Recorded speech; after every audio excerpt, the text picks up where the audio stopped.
our theme for this year of INDECOM Week celebration is promoting principled policing. And along that theme, today's forum is on the issue of police reform. In this forum, INDECOM, like you, is much of a listener rather than a speaker.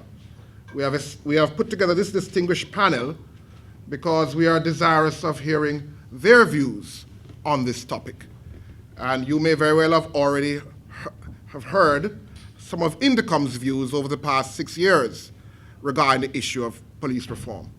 A quick definition, because there are two terms that's going to be constantly coming out throughout the proceedings this evening. And certainly for my part, I would hope that when I use them, that you understand what I mean. One of the words is reform, and the other is transform, and they're not the same.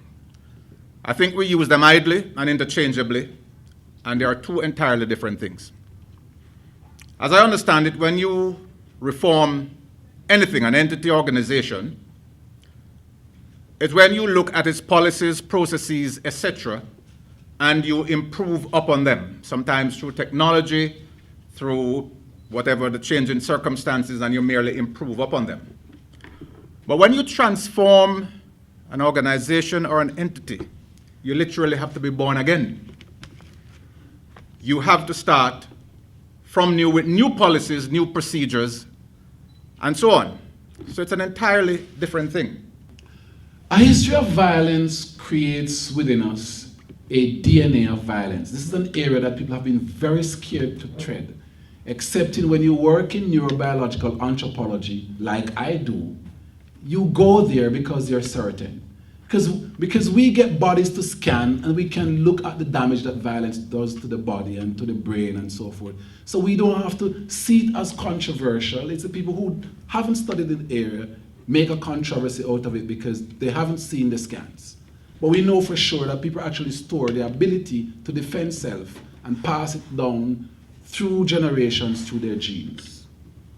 So if you have a history of violence, not only do you understand the efficacy of violence, but you also have the know-how or the capacity to use it. And then we have segmental factional politics, meaning that a lot of Jamaicans see themselves as JLP or PNP first before they see themselves as Jamaicans. We're telling you stuff, as uncomfortable as they may sound, that we have found in the field. Then on the other side, the kind of history we have done something very, very devastating to us. Up until the 1940s, the presence of fathers in the homes of their children did not surpass 20%. Let me go again.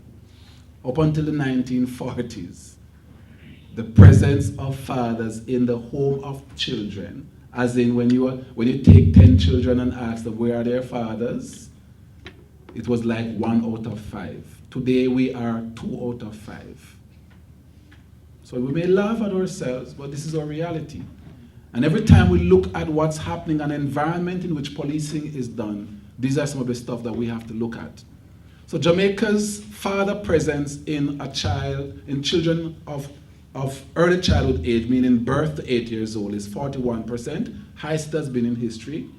And in an inner city setting, it is under 25%.